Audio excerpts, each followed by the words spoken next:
right. So the other day, I had a pretty funny exchange.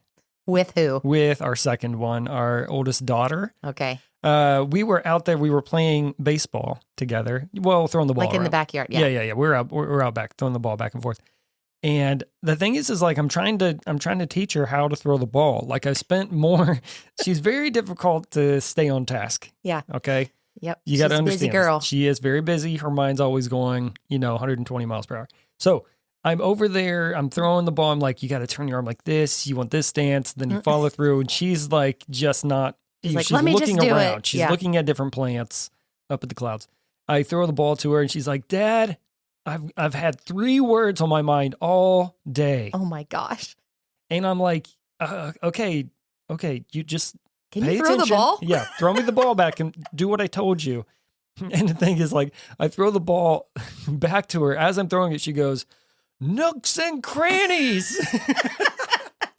I was like, Those were the words. Those were the 3 words, was nooks and crannies.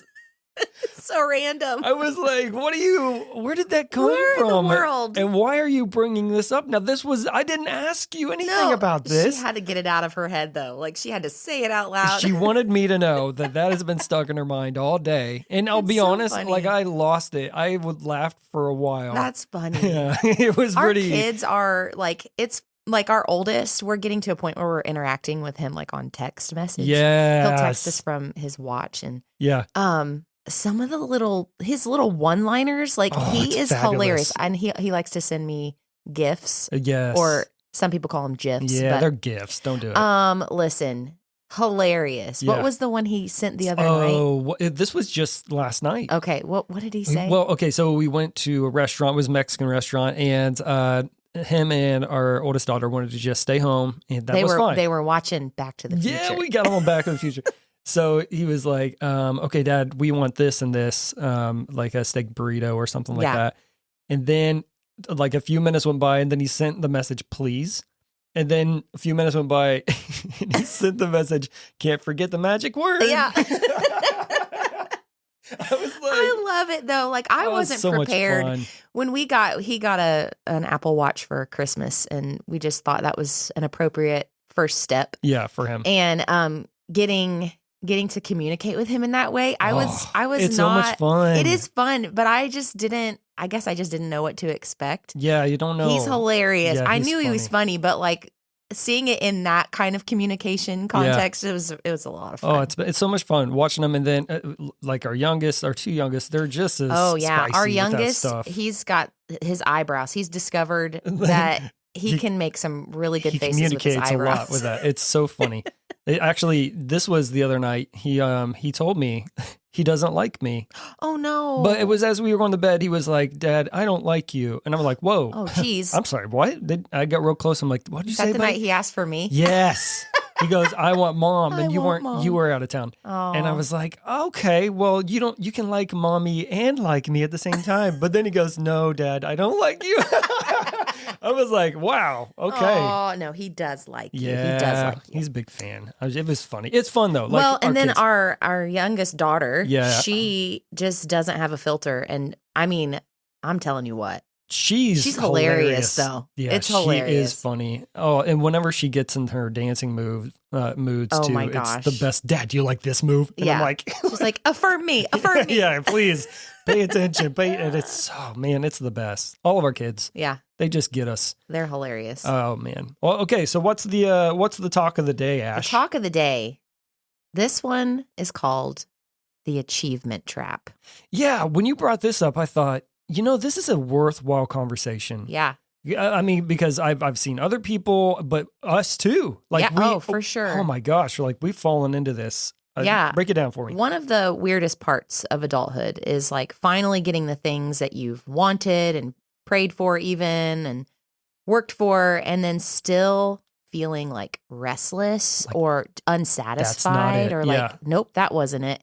Right. Still like there's a tension, there's a wrestling, I think, that we can have. And that's kind of what sparked the conversation. I thought we could talk about that. I think it's worth talking about because it's funny I'm going to say on this side of things, because I think there's a lot that you and I have experienced when we're after something, and then, we either get it or we just like, wait, we don't need to go after that, whatever it is. And we've come to a place where we've either accepted it or we've just kind of moved on from it. Yeah. And so I guess what I'm thinking about now, even this whole topic of conversation, it's like, oh yeah, there is that feeling of angst sometimes. Sometimes there is. Yeah. Or excitement for something that you think is going to fulfill you so much. Yes. Like I was just thinking, like you work towards the relationship or the certain house, the fitness goal, the career, you work towards these things, but then you realize like none of it is permanent. Like, no, that's true. It's,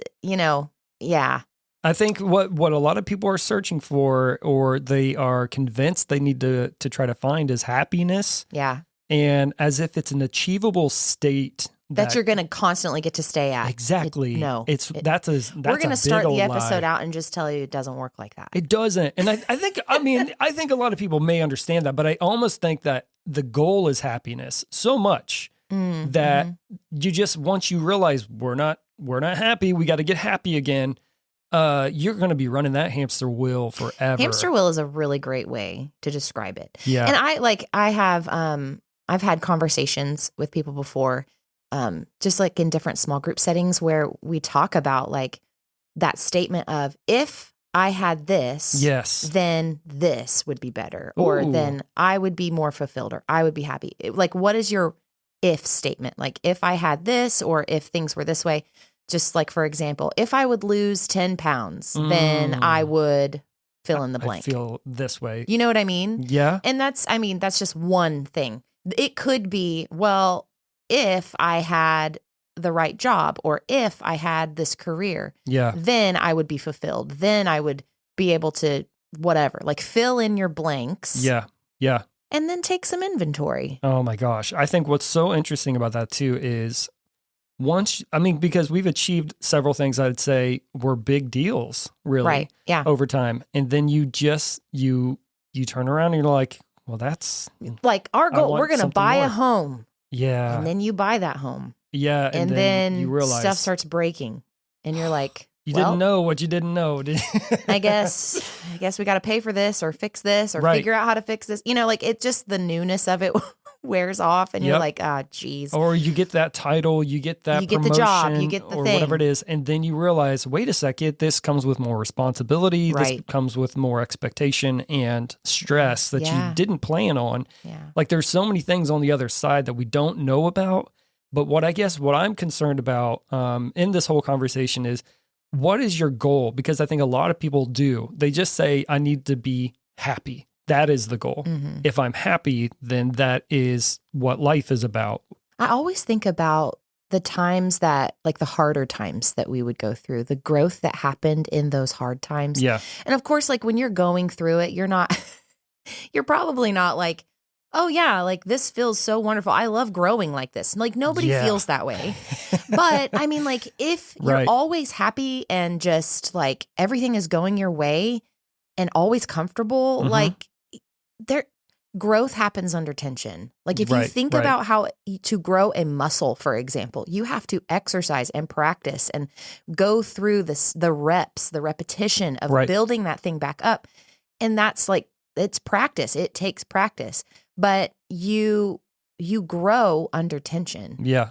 And, stuff will surface under tension too. And you really start to find out like the reality of what's going on inside of you in the tension. Mm-hmm. And that can be great or it can be, really terrible. It just depends on how you handle it. But I think that if we're always just so comfortable in pursuing only happiness, then like we're really going to be disappointed, because I'm going to just tell you this, things don't always turn out the way that you think that they should. No. And I think a good way to think of it too, someone just gave us a tomato plant. Yeah. And you had told me like, hey, we got to make sure that we prune back these first few, stems, because the vegetation will take over and then it will never produce fruit. The tomato. Yeah. Yeah. And so what it's making me think of in this sense is, we just want the fruit. For sure. We don't want the plant part. We just want the fruit part. And all we want is the fruit.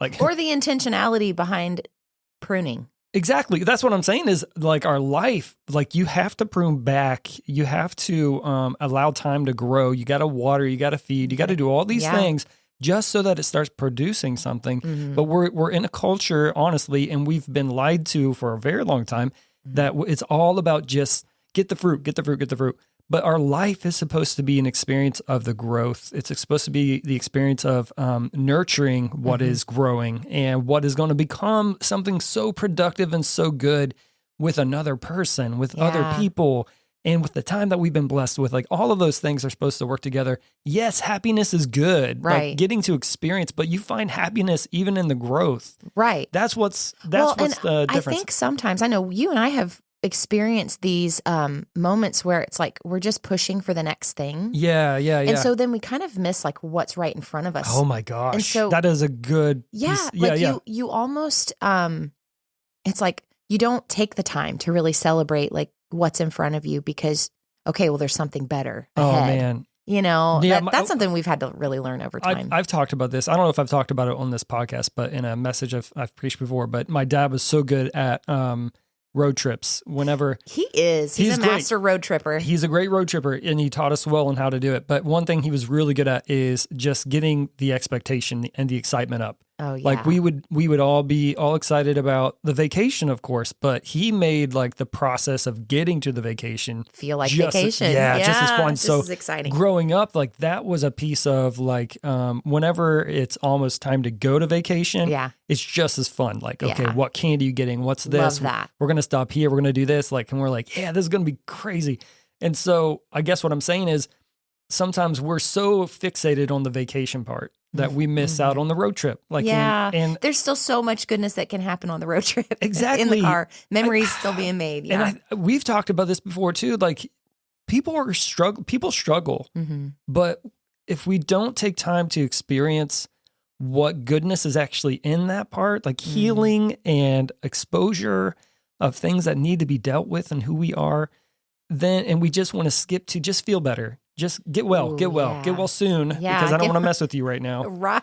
You know what I mean? Yeah. If we just bypass all of the growth that should be happening, then we never grow. And all we want is more, just comfort. And we just stay there and we're convinced that happiness is life. And that's just not true. Yeah. We're supposed to go through things together. We're supposed to grow together. Yeah. It's not just all about the vacation, but here's a good question. What's something you were convinced would change your life forever once you got it? Oh gosh. So I've shared on here just a little bit of the struggle that I've had like with my body and stuff. So I always thought like, okay, if I could just be in a smaller body, then all of these other things would be better. Sure. Like, and that's like the first thing that comes to my mind, just because that's very real for me. But and so then all the goals become about something so physical, so surface level that really like there's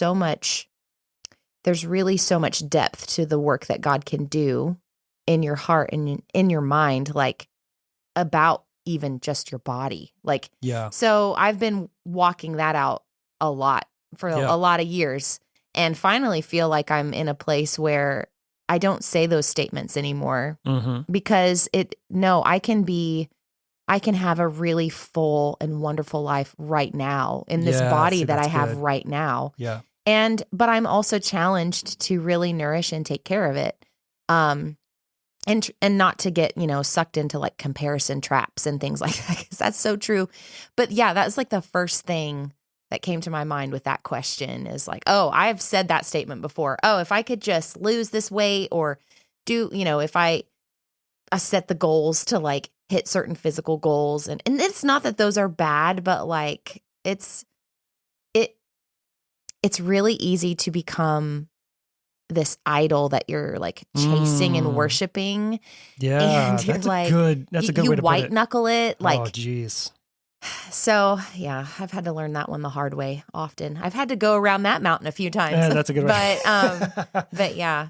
That's good. I think you said that really well. What we sometimes fixate on is the achievement that we think is going to just be like everything else is going to be set in motion when I do this. No, right.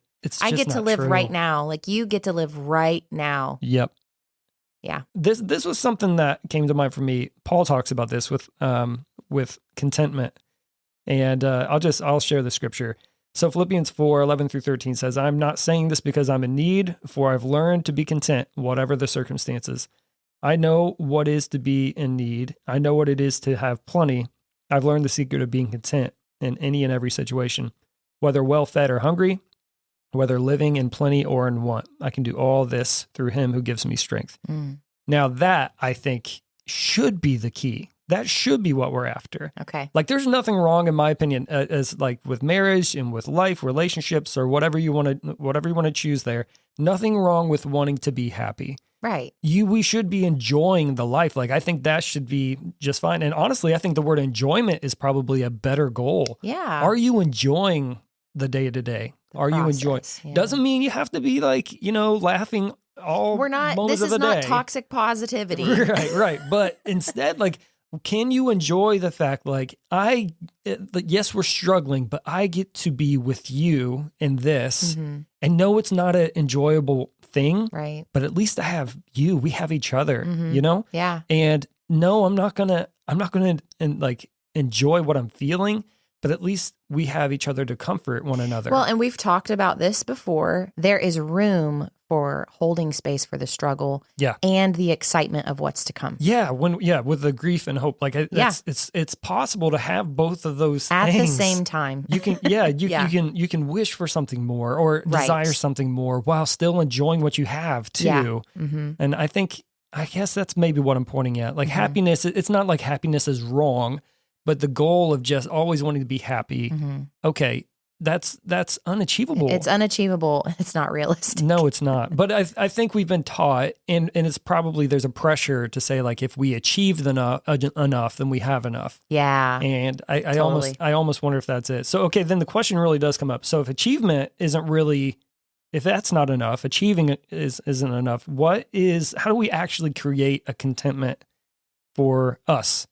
Well, I mean, the first thing that comes to my mind is slowing down and being present in what's actually happening in front of you. That's a good piece of advice. So that's usually, huge. Like, real quick. Do we just need to pause? Did I drop a mic? That was a mic to me. That's a mic drop moment. And I was just ready to speed on through it. Maybe I apologize. Maybe we don't stop enough to appreciate. You got to pay attention. You're right. You got to pay attention. What's right in front of you? Yeah. Is it bad? Is it good? Have you taken like inventory of what's right in front of you? Go ahead. Sorry. Well, no, what I was going to say was I often get anxious about things and worried about things. And it's usually stuff that I'm thinking ahead about, right? Man. Like in the future, I get worried and anxious about that kind of stuff. And the Lord often has to just remind me, like, I need you here right now. Yeah. Let me take care of that. Yeah, I'll be there. I need you right here, what's in front of you right now. Oh my gosh. It's been a huge, I still struggle with that, but it's been a huge eye-opener for me that when I do slow down and I'm really intentional to take in what's happening around me, even if it's uncomfortable, even if it's, wonderful. Yeah.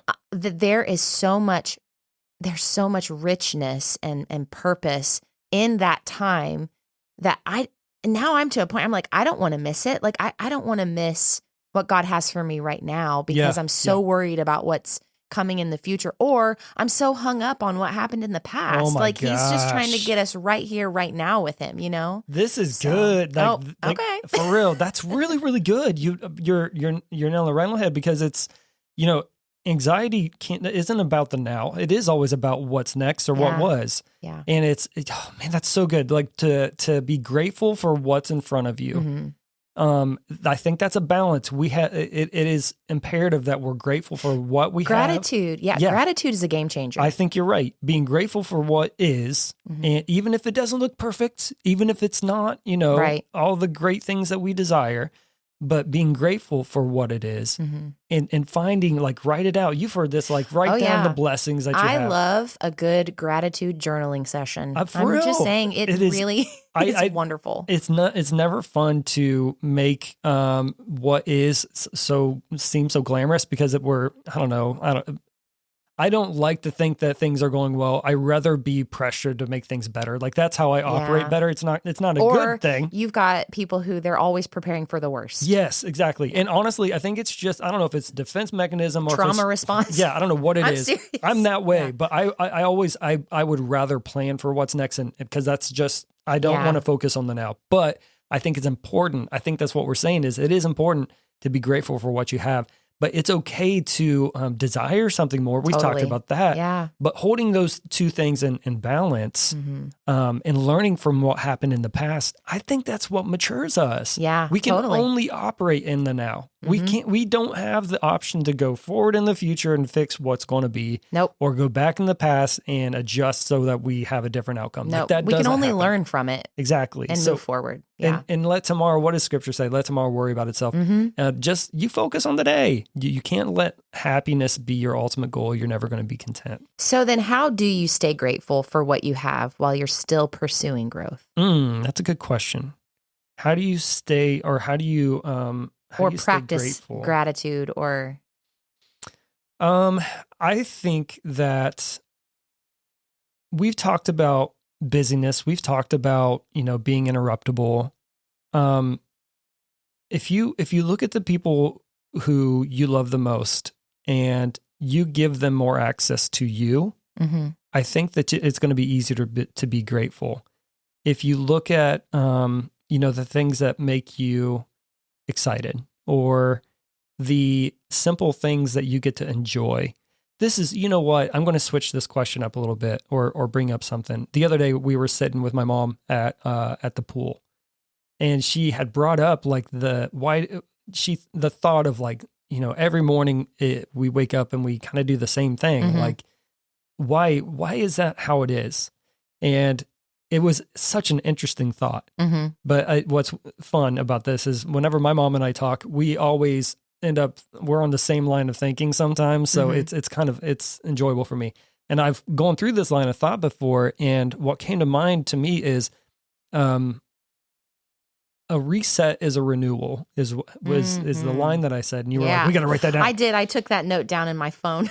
And I was like, that is, and I kind of just said it, but I think that's a really good thing. The resets are the renewal. And so the tomorrow that we get to live, if tomorrow comes, we get to live that. And it's going to look a lot like today, but it's actually like a new opportunity. It's an opportunity to enjoy the things that we enjoy.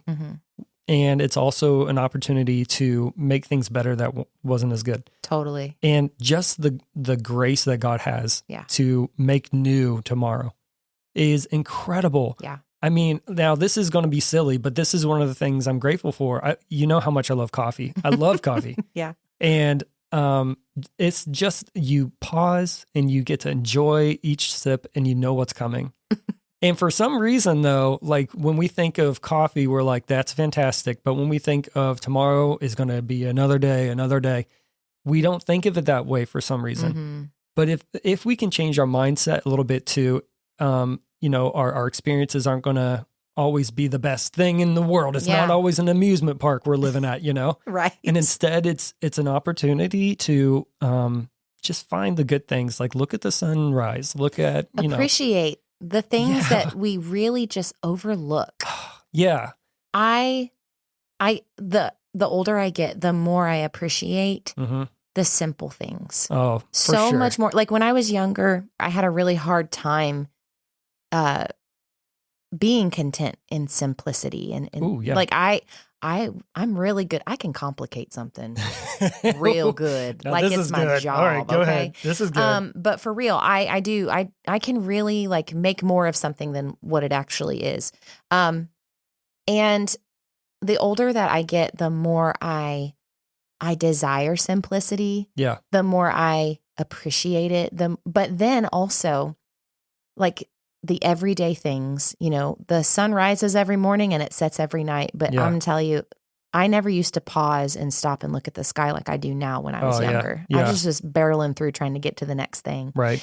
And now I'm so grateful for those moments that I really do feel like the Lord pauses us and he gets our attention of just, I don't know. And I'm trying to teach my kids too, to like notice these things. Like Right. we pass a lake every day that we went on our way to school.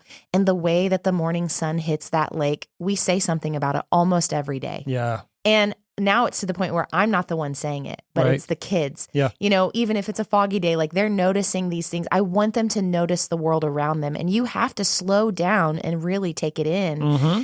And some of it is not, it's not glamorous. It's not sexy. Right. It is literally just the simple moments. And I'm learning, I'm continuing to learn how much I really do appreciate. And I don't have to complicate things. I really can be content and really be grateful right now in this beautiful situation that the Lord has us in. Yeah. I think that's really good advice to, maybe a way I would say it is, if we could learn or be willing to bypass convenience. Yes. And allow ourselves, like we were talking earlier, like growth is really an opportunity to be grateful because yes, it's not easy, but the result is fantastic. And when you get to see the, almost the reaping of what you've sown. I was going to say, yeah, like the fruit. When you get to see what comes out of what wasn't so good, when you get to see like, here's the reward in a way for all of the work that you put into this, then it makes that work just a little bit better than it was the time before. Yeah. Because you it just makes the blessing so much more of a blessing than it was just, oh yeah, this is what I deserve. Like this. Oof, yeah. I think we're convinced that it should be convenient, it should be quick, it should be on my terms. And I think that's why we have in our minds like happiness is what it should be, but contentment is what we can find when we realize that there's a blessing on the end of growth. But no, I this is good. It's really good for me. Yeah, and it's good to think about this in the sense of how we treat our marriages too. And I mean this sincerely because whenever one is struggling, I think our knee-jerk reaction is, fix it. Let me fix it really quick. Yeah. Because this isn't good. But if you just walk with the other person through the struggle, then maybe you can grow together. And then the next time you struggle, it could be a little bit more productive or a little bit, not, I won't say easier, but it can be, there's more of a connection than there is like a separation. Do you know? Yeah. But yeah, I think that's kind of it. Yeah, that's good. All right. Rapid fire. Is it time? It's time. Holy heavens. Holy heavens. Okay. Do you have one? I do. Okay. Let's hear it. What's my funniest logic? What? What is something that I think is logical that you're like, you're crazy? Absolutely not. Oh my gosh. Okay. I'm going to bring this up. Oh no. And it has to do with cereal, actually. Oh, I know what you're going to say. Yeah. It's the way I close up the cereal bag. The bag that you fold it. Like you fold it like once or twice and then that's the end. And it doesn't work. Okay. I always time out. Let me finish my thought. If you could just slow down. You know? Sometimes I'm just Don't get very aggressive. I get very aggressive when I'm trying to close things. Yeah, well, it doesn't close most of the time. And I'm just like, I feel like I've said it before. And I may have gone through the motions of saying, you got to roll that sucker. Listen, I do. I feel like I do. I feel like I'm rolling the cereal bag. No. But apparently I'm not. It's a crease one, crease two, put it back. And I find it, and then the cereal's stale. You're like, oh, geez. Why do I want cereal anymore? Yeah. You know? I don't know. Well, that's what I'm going to say. That logic has never held true to me, and I've always questioned, like, I wonder why she thinks that way. Okay, I've got one for you. I'm ready to move on now. Oh my gosh. Here we go. Didn't like that growth, did you? Yeah, I guess I have to learn how to shut cereal bags now. It's fine. Okay. What do you got? Okay. This one's for you, Stoller. Okay. You say paper, rock, scissors. Oh, yeah, because that's the way it should be said.